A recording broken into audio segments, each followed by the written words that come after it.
Sink cabinet mga idol. Ito, panoorin nyo kung paano namin ikabit ito. So magandang araw mga idol.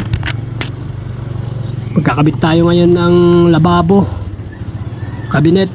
Sa ilalim po yan ng lababo mga idol. So biyahe na po kami.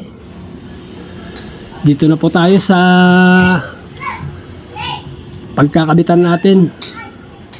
So bago natin ikabit, linisin muna natin mabuti.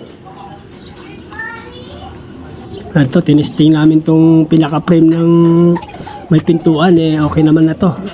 So ito isa, itong silyado na cabinet. Ito kasi mga idol, lagayan ng mga plato, kutsara, tinidor, baso. So kailangan sealed na sealed po yan mga idol, para hindi pasukin ng ipis, lamok or langgam. So may sayad ng konti mga idol. Kailangan nating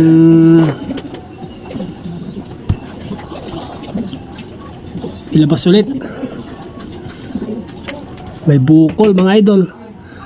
So ayan, nakita na namin kung saan siya sumasayad. So saglit lang naman ito mga idol, pang mabilisan lang ito. Hindi natin maiwasan ang mga ganitong pangyayari kung minsan may bukol. Hindi natin nakita nung nagsukat tayo, madilim. So meron talaga, madali lang naman po ito mga idol, konti-konti lang. So okay na, i-fix na natin tong isa at sigurado na ito. Itong cabinet, dagdagan na natin ng mga rivets na ito para matibay.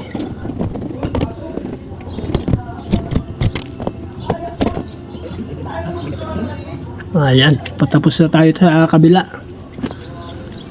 Sealant para maya maya tuyo na po yan habang kinakabit natin yung isa.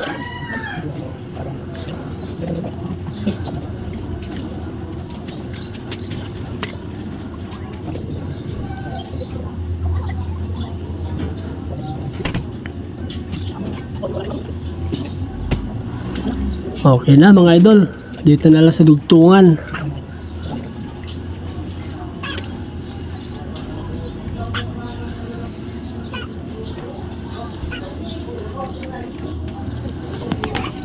So okay na mga idol, ito namang lagayan ng gas.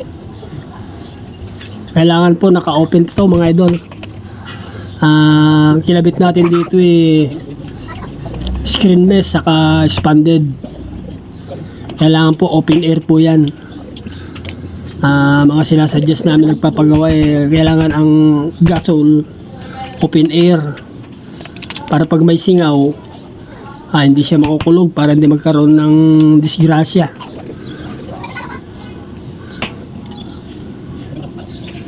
So ganyan lang mga idol.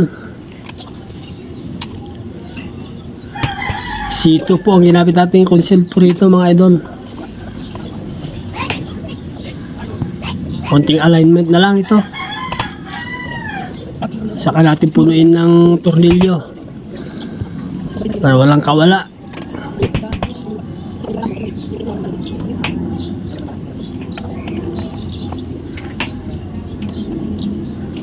Alignment na lang po yan mga idol.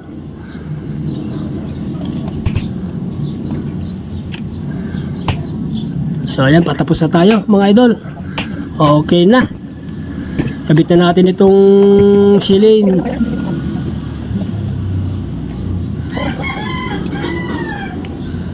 Saka natin titestingin.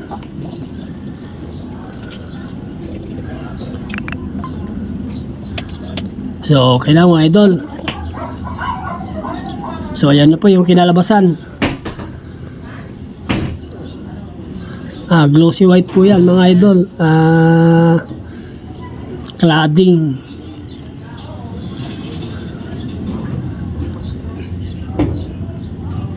Dito siguro lagayan nila ng plato o baso.